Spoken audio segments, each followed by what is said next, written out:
Hi, good afternoon. Welcome to Business. My name is Darryl Kwao. The coronavirus pandemic is now posing a huge threat to the livelihoods of many Ghanaians who are dependent on funds from relatives abroad, as some 23% of the nation's 3.8 billion remittance flows is likely to be lost this year.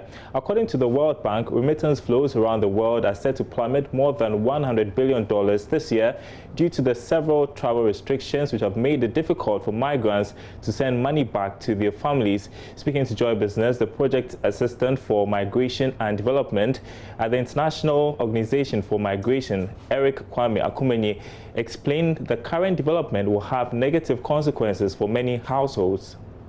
So as of last year, like I said, we had 3.8 billion. The World Bank projects that for Sub-Saharan Africa, because of the COVID, we are likely to see a reduction in these inflows, probably around 20 to 23% of those inflows. So what that means is that we're probably likely to see less of that 23% of less of what we had received last year if we had to maintain the same figures. There was not much projection in terms of increase for 2020 based on last year's figures. So if we're probably looking at the same figure for last year, then we're looking at a shortfall of around 20 to 23%. And that's a lot of money. The question I would ask is, what does that mean for Ghana? What does that mean for the economic migrants? The situation with Ghana is that for economic migrants, most of them, first of all, have to go through recruitment agencies. And they spend the first years of work paying back the recruitment agencies.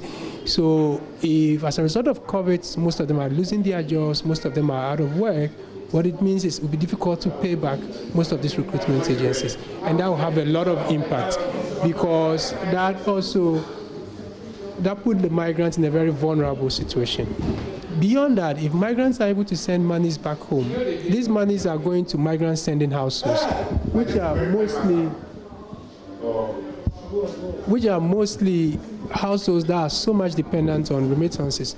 Remittances are being used to pay school fees, they are being used to support household income as basic as food and daily clothing needs, are being used to pay rent, are being used to meet medical needs. So when we have such major impact from COVID, then we're likely to see a lot of people being pushed below the safety net, and that could affect households, it could affect a lot of people below the line and very vulnerable groups. Yeah.